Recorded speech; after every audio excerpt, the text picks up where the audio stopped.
আসসালামু আলাইকুম। আজকে আমি আমার ছেলের জন্য ফুচকা বানাচ্ছি। বৃষ্টি হচ্ছে, তাই আলহামদুলিল্লাহ বসে বসে একটু পরীক্ষার্থী আমার ছেলে পরীক্ষা দেবে। এই ব্যস্ততার জন্য আসলেও কোনো কিছুতেই সময় দিতে পারি না। এখন চিন্তা করলাম বিকালটায় ওর জন্য তাদের সব কিছু শিখাইতে হয়। আমার দুই ছেলে আলহামদুলিল্লাহ, ওদের দুই ভাইয়ের গুণ আছে। ওরা কিভাবে ওরা নিজেরাও তৈরি করে খেতে পারে। এই যে কেমন হলো আমার ফুচকাগুলো,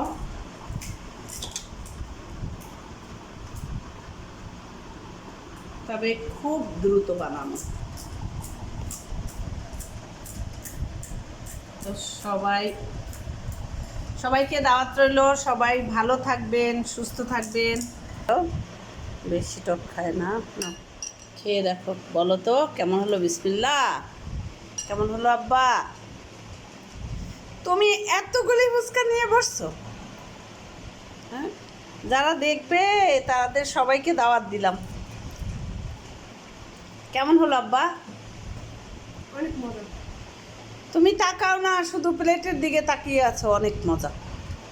এটা দিয়ে আরেকটু নাও, আরেকটু এটা দাও, আরেকটু খাবো না বললে চলে, তোমার জন্য বানাইলাম, আমি খেয়ে পড়তে বসবো। এই আর টক নেয় না, খেয়ে দাও। বিসমিল্লাহ। কেমন লাগলো আব্বা? মজা? তো সবাই ভালো থাকবেন, সুস্থ থাকবেন, আমাদের জন্য দোয়া করবেন, আমার বাবার জন্য দোয়া করবেন। আল্লাহ হাফেজ। আসসালামু আলাইকুম।